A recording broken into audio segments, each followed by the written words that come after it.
भज मन नारायण नारायण नारायण। बोलिए श्री कृष्ण भगवान की जय। भज मन नारायण किसको बोल रहे हैं? नारायण भगवान जी को, उनका नाम भजने को बोल रहे हैं। भज मन, मन को बोल रहे हैं कि तू भगवान का नाम भज।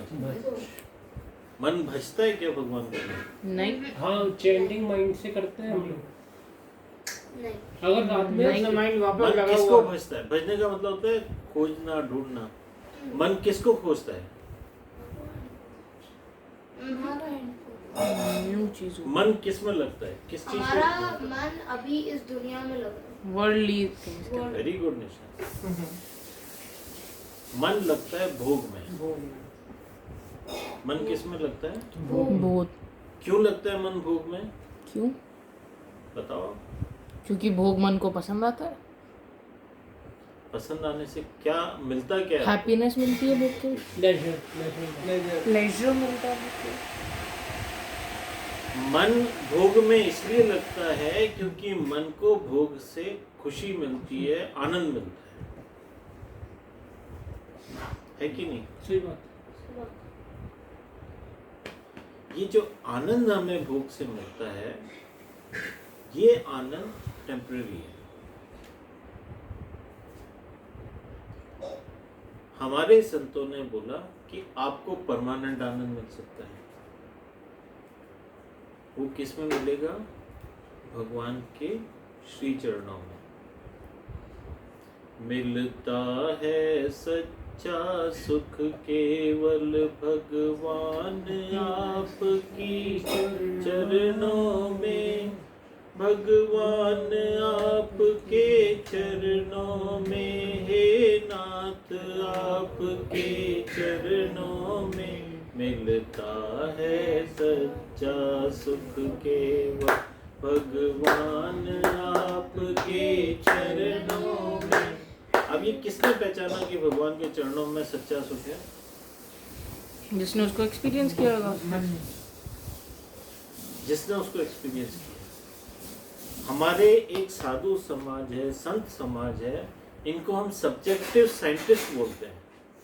इन्होंने अपने अंतर मन के अंदर रिसर्च करी और उन्होंने ये बात जाना कि हम आंख खोल करके जो भोग पदार्थ के अंदर सुख लेते हैं वो टेम्परेरी है, और आंख बंद करके जब हम अपने स्वरूप के अंदर भगवान के दर्शन करते हैं वो आनंद परमानेंट है। ये जो कॉन्ट्रास्ट और रिसर्च का जो केंद्र रहा है, तो उन लोगों ने डिक्लेयर किया कि भगवान के आनंद में सच्चा सुख। और हम जो इंद्रिय भोगों के अंदर जो भोग वृत्ति में आनंद ढूंढ रहे हैं, आनंद तो है लेकिन वो क्षणिक है, वो आएगा और खत्म हो जाएगा। और उस आनंद को लेने के लिए कितना दर्द भी हमको सहना पड़ता है, छोटे से आनंद के लिए। जो भोगों का आनंद है, जैसा छोटू ने बोला, ये by one get one free free है। पैकेज है। आनंद लो, साथ में दुख भी साथ में लेके जाओ, आने ही वाला है। मैंने अगर पापड़ ही पापड़ खा लिए तो बीपी की शिकायत होने वाली है, क्योंकि पापड़ में नमक नमक होता होता है। है। तो हम जिस चीज के पीछे पड़ जाएंगे, जिस भोग के अंदर हमारी वृत्ति लग जाएगी, उसके प्रति लोभ हो जाएगा, उसके प्रति आसक्ति हो जाएगी, फिर वो हमें और चाहिए और चाहिए और चाहिए और चाहिए और चाहिए। और ये ऐसा है कि और इतना चाहिए कि हम अपने आप को नुकसान पहुंचा लेते हैं, फिर भी चाहिए। भोग कैसे होते हैं? ये खुजली की बीमारी की तरह होते हैं। आदमी की खुजली की बीमारी हो जाए ना तो खुजाने लगता है। डॉक्टर बोलते हैं कि मत खुजाओ, लेकिन मानता नहीं है। और कितना खुजाएगा? खून निकलेगा तब तक खुजाता रहेगा। खुद को हर्ट कर लेते हैं तब तक खुजली मस्ती रहती है।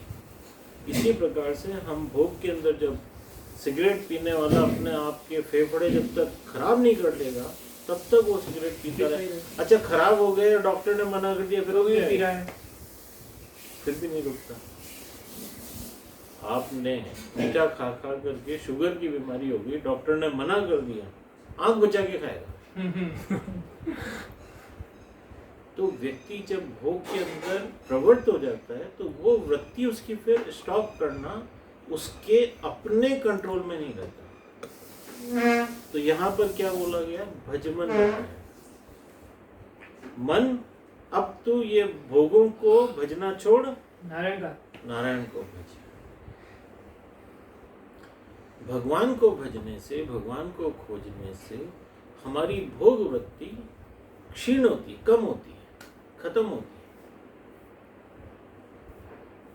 ऑल ऑफ ए सडन नहीं होगा, लेकिन धीरे धीरे धीरे धीरे जैसे जैसे हम उजाला होता जाएगा वैसे वैसे अंधेरा भी होता है। ऐसा तो नहीं होता ना एकदम सुबह पटाख करके सूरज ऊपर आ जाता है। पहले हल्का सा उजाला होता है, 4 बजे का, 4:30 बजे, 5 बजे, 6 बजे। 6 बजे एकदम सुहाना मौसम हो जाता है, फिर धीरे धीरे सूरज 12 बजे दिन के सर के ऊपर आ जाता है।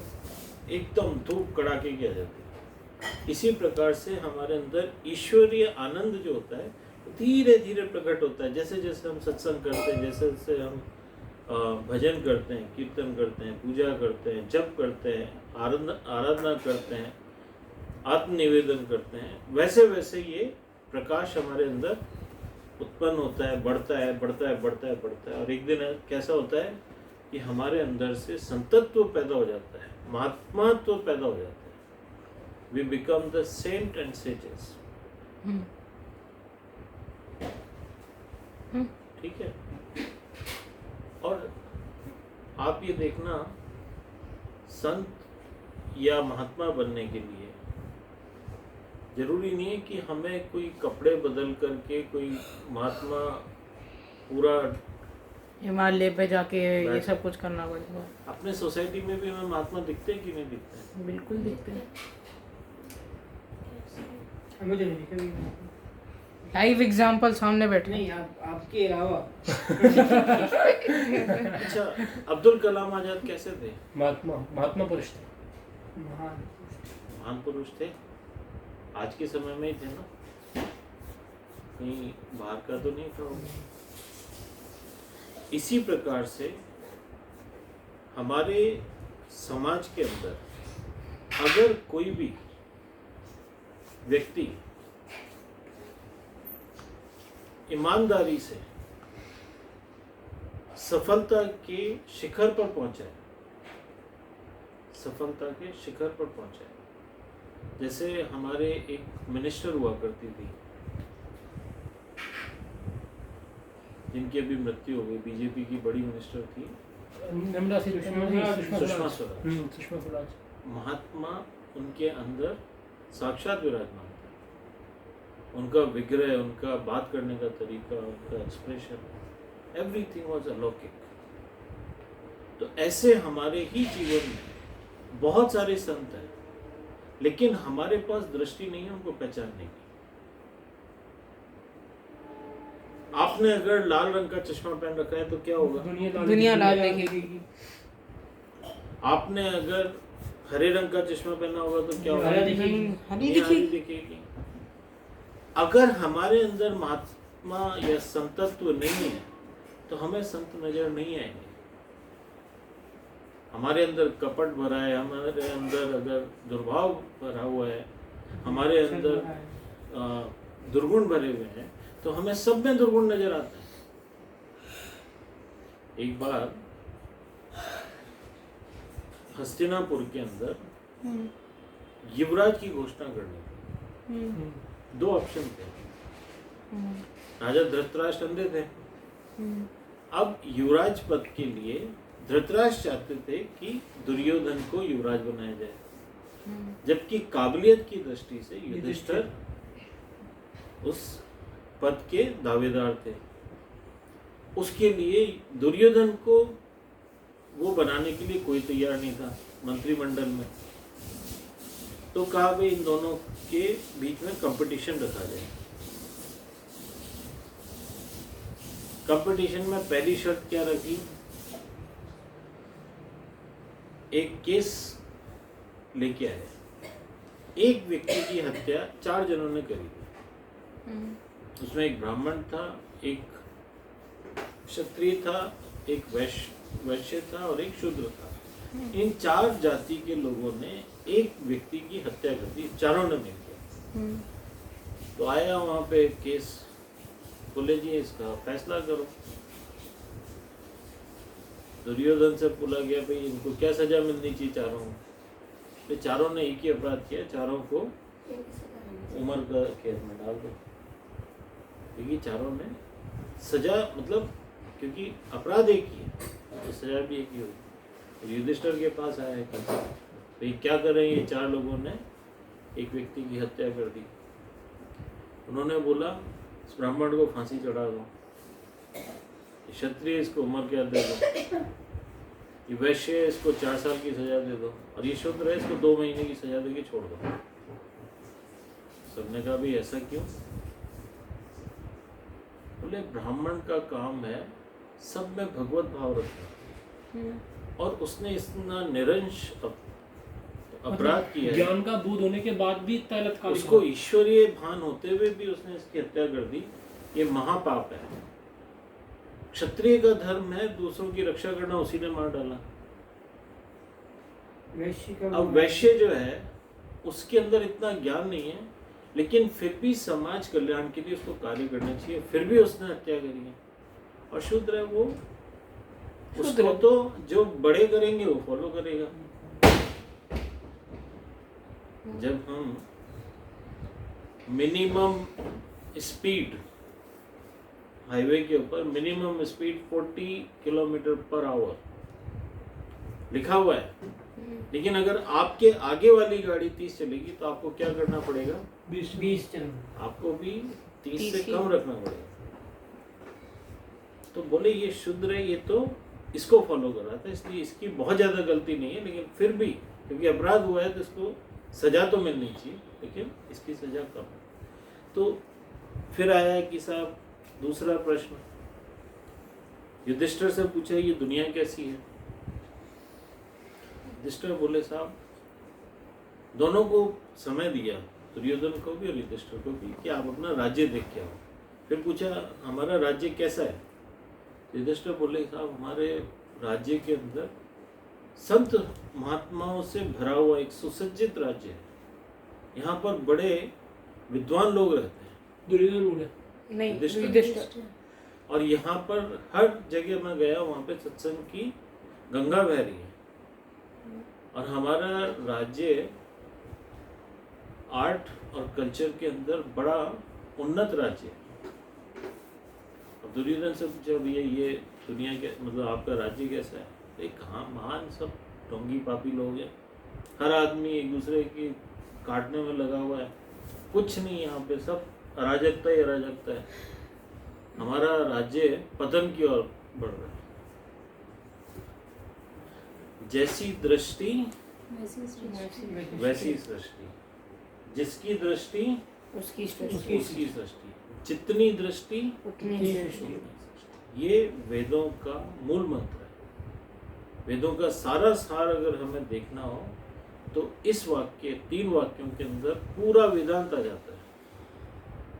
हमारी दृष्टि अगर कुदृष्टि होगी तो हमें दुनिया खराब नजर आएगी, अगर सुदृष्टि बन गई दुनिया अच्छी नजर आएगी। तो दुनिया, यही दुनिया, जिस दुनिया को आप खराब देख रहे हो यही दुनिया आपको अच्छी लगने लगेगी। हमारा दृष्टिकोण का परिवर्तन होना है, हमारा ग्लास बदलना है। लाल ग्लास हटा करके अगर हमने ट्रांसपेरेंट ग्लास लगा लिया तो हमें दुनिया एज इट इज नजर आने लगेगी। अभी क्या हो रहा है? क्योंकि हमारे दिमाग के अंदर क्रोध भरा हुआ है, हमारे दिमाग के अंदर ईर्ष्या भरी हुई है, हमारे दिमाग के अंदर कमजोरी भरी हुई है, हमारे दिमाग के अंदर दुश्मनी भरी हुई है, हमारे दिमाग के अंदर चोरी चकारी भरी हुई है। सब लोग हमें वैसे ही नजर आते हैं। जब हमारा दिमाग शुद्ध होता है, परिष्कृत होता है, सत्संग से पानी से धुलता है, तो फिर ये दुनिया परिवर्तित नजर आती है। दुनिया अपने आप में ना अच्छी है ना बुरी है, यहाँ सत्य भी नहीं है और असत भी नहीं है। दुनिया कैसी है? जिसकी दृष्टि उसकी सृष्टि। अब बच्चों को बहुत अच्छा एग्जाम्पल लगेगा ये। जब आप मूवी देखने जाते हो तो आप पर्दे पे क्या देखते हो?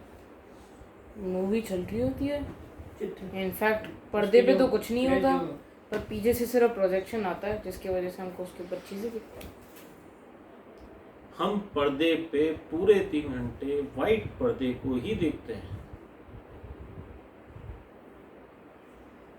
हमारी दृष्टि से वो जो बैकग्राउंड में वाइट पर्दा है ना, वो एक क्षण के लिए भी धूमिल नहीं होता। कंटिन्यूसली हम उस वाइट पर्दे को ही देखते होते हैं, लेकिन उस वाइट पर्दे के ऊपर हमें वाइट पर्दा नजर ही नहीं आता है। क्या नजर आता है? उसके ऊपर जो प्रोजेक्टेड फोटो हैं वो नजर आती है। पानी नजर आ रहा है, आग नजर आ रही है क्या वहां पे? आप पर्दे पे जाओगे, जब वहां पे समुद्र आ रहा है तो गीला हो जाता है क्या वो? नहीं। जब वहां आग लग रही होती है तो उसके अंदर दाग लग जाते हैं क्या? पर्दे पे कुछ भी नहीं होता है। इसी प्रकार ये सृष्टि के अंदर कुछ भी नहीं है। ये सिर्फ हमारे आत्म प्रकाश से हमारा जो मन के विचार हैं वो जब प्रोजेक्ट होते हैं तो ये सृष्टि नजर आती है। अगर मैं बोलूं कि ये सृष्टि सिर्फ हमारे मन के विचारों का एक विस्तार है तो कोई अतिशयोक्ति नहीं।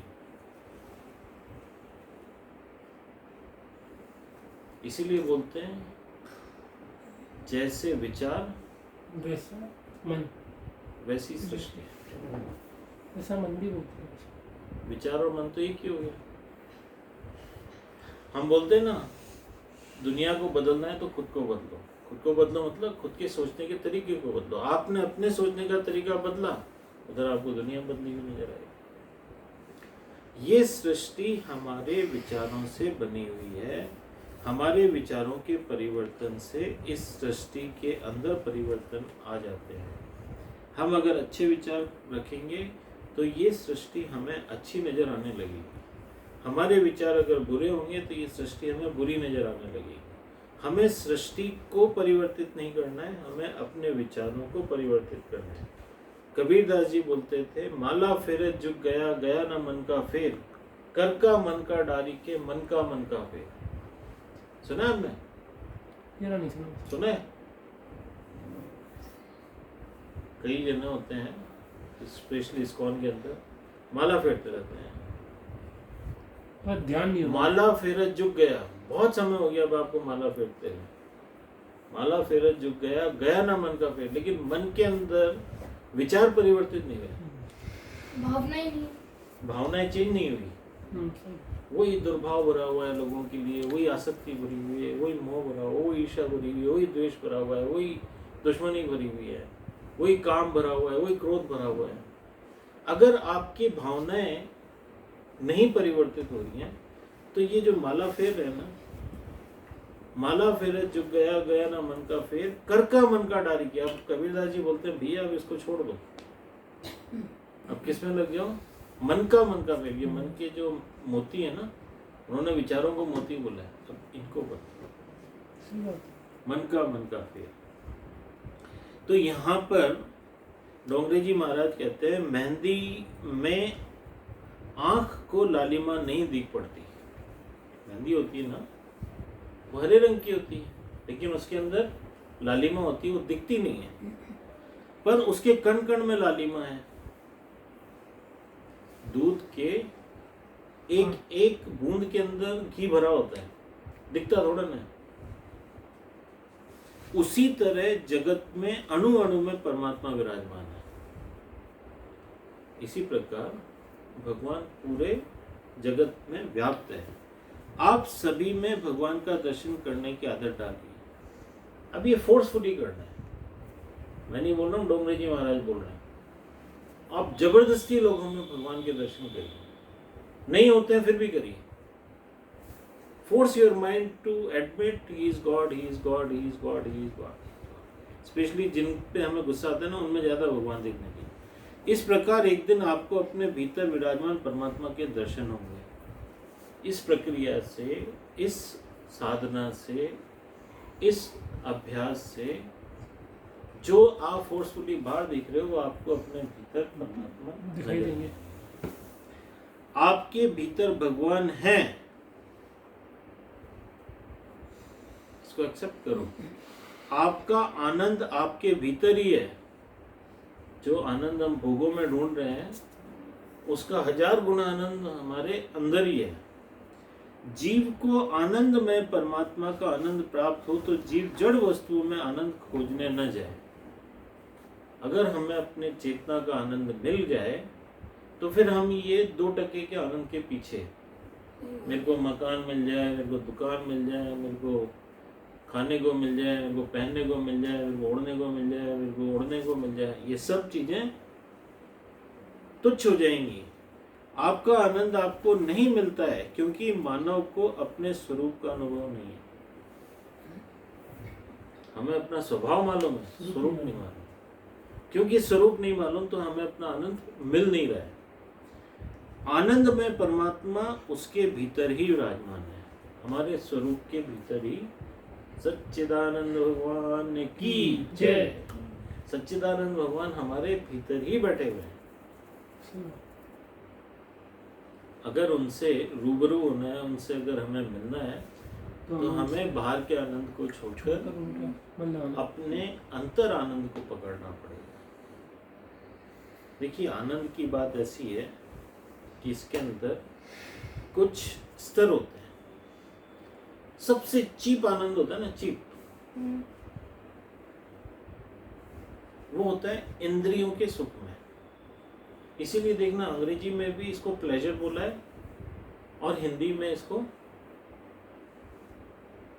मजा। खाने में मजा आ गया, लड्डू खाने में मजा आ गया, ठीक है। इस सुख की गणित क्या है? ये सबसे निम्न कोटि का सुख है, ये बंधनकारी है। एक तो व्यक्ति को गुलाम बना लेता है। सिगरेट पाने वाले को सिगरेट पीना ही पड़ेगा।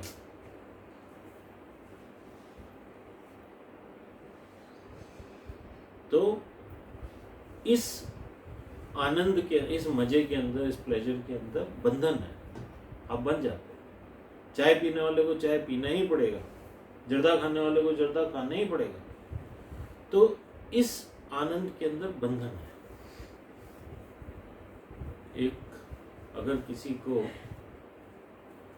तीखा खाने की आदत पड़ गई, कचौड़ी, समोसा, उसको खाना ही पड़ेगा। गुलाब जामुन खाने की लत पड़ गई, खाना ही पड़ेगा। तो याद आएगी, खाली बैठा होगा तुरंत याद आएगी। किसी को अगर सब, क्योंकि ये जो भोग वृत्ति है ना, वो किसी में भी अटक सकती है। ऐसा नहीं कि एक ही वस्तु में अटके। यहाँ तक कि रोटी का भी नशा होता है, रोटी खानी ही पड़ेगी। तो ये जो हमारे अंदर भोग वृत्ति है, जो इंद्रियों की ललक है, इसको मिलने वाला सुख सबसे सस्ता सुख है। इसके अंदर एक तो बंधन है और दूसरा इस आनंद के अंदर टेम्पररी है, और तीसरा ये आनंद दुख के साथ आता है, दुखदायक है। जितना आपने सुख भोगा है उतना ही आपको दुख भोगना पड़ेगा। और जितना दुख भोगा है उतना ही सुख भोगा। सुख भोगा इसलिए दुख भोगना पड़ेगा। लेकिन पापा, अगर आप जितना सुख भोगोगे उतना ही दुख आप मुझे एक बात बताओ, दुख भोगना। जैसे मैं आपको 2 टॉफी दूं और उसके बदले में आपको 2 स्लैब्स दे, तो आप क्या 2 टॉफी लोगे? आपको अच्छा लगेगा जब आप उस 2 टॉफी को खा लोगे और आपको कोई फिर 2 स्लैब्स का पेन देगा तो फिर आपको अच्छा लगेगा? किसी को अच्छा नहीं लगता। सबको ये लगता है 2 टॉफी बिना स्लैब्स के मिल जाए, तो किसी को पेन अच्छा नहीं लगता। ये पहला स्तर है, सबसे, ये पहला स्तर है, सबसे निम्न स्तर है, ठीक है। सब अपने अपने स्तर को पहचान लेना कि कौन से स्तर पे अपन बैठे हैं। इससे ऊपर का जो सुख होता है वो आता है इमोशंस में, भावनाओं के अंदर। यहाँ पे आकर के भावनाओं के अंदर मिलने वाले सुख का ड्यूरेशन बढ़ जाता है। जो हम इंद्रिय भोग करते हैं, बस जबान पे रखा रसगुल्ला जितनी देर जबान में रहेगा उतनी ही देर सुख देगा, उसके बाद दुख देना शुरू कर देगा, वो पेट में जाके गड़बड़ करना शुरू कर देगा। जहाँ पे शुगर की बीमारी देनी है वहाँ शुगर पहुँचाएगा, जहाँ पे उसको बदहजमी करनी होगी बदहजमी पहुँचाएगा। जबान के ऊपर रखा जितने क्षण, उतने क्षण ही वो सुख देता है जबान का, उसके बाद वो दुख देना शुरू कर देगा। इमोशन का, हमारी भावनाओं का जो सुख होता है उसका ड्यूरेशन बढ़ जाता है, और उसके अंदर जो बंधन है वो बंधन भी जो इंद्रिय भोग के बंधन से कम हो जाता है। बंधन तो इसमें भी है, लेकिन उसका जो धागा है वो कमजोर हो जाता है। यहाँ तो जंजीर लग रही थी, आप देखो जो लोग ड्रग्स के अंदर लग जाते हैं वो चोरी भी करेंगे, डाका भी डालेंगे, फिर भी ड्रग्स चाहिए, तो वहाँ पे तो जंजीर लगी हुई है, वो हिल भी नहीं सकते। लेकिन जहाँ इमोशनल हमारे हैप्पीनेस की बात आती है वहाँ पे थोड़ी फ्रीडम मिलती है आपको, उसका दायरा बढ़ जाता है मूवमेंट का, लेकिन और उसका सुख का ड्यूरेशन में, आपको किसी से प्रेम हो गया तो प्रेम का जरा लंबा ड्यूरेशन रहता है, आपको किसी से मोह हो गया है, आपको किसी से आसक्ति हो गई है, तो उसका जो ड्यूरेशन है वो थोड़ा बढ़ जाता है। लेकिन जो हमारे इमोशंस का सुख है ये कभी भी दुख में परिवर्तित हो सकता है। जिससे हमें प्रेम है ना, वही हमें दुख देने लगता है। प्रेमी से हमें दुख भी मिलता है। अभी किसी को बहुत प्रेम है अपने हस्बैंड से, वाइफ से, अचानक से एक डेथ हो जाए तो वही जो सुख आ रहा था वो अब किस में बदल गया, दुख में बदल गया। जितनी आपने आसक्ति लगाई थी उतना ही अब आपको ज्यादा फील हो रहा है, ठीक है। तो पहले वाला जो एकदम चीप सुख था उसमें क्या था, बंधन भी था, टेम्पररी भी था और दुख भी था। इसके अंदर बंधन भी कम हो गया, इसका ड्यूरेशन भी बढ़ गया, और इसमें दुख भी अब पहले के निस्बत कम है, लेकिन है। कभी मिलेगा, हो सकता है नहीं भी मिले, ठीक है। अब आता है आनंद।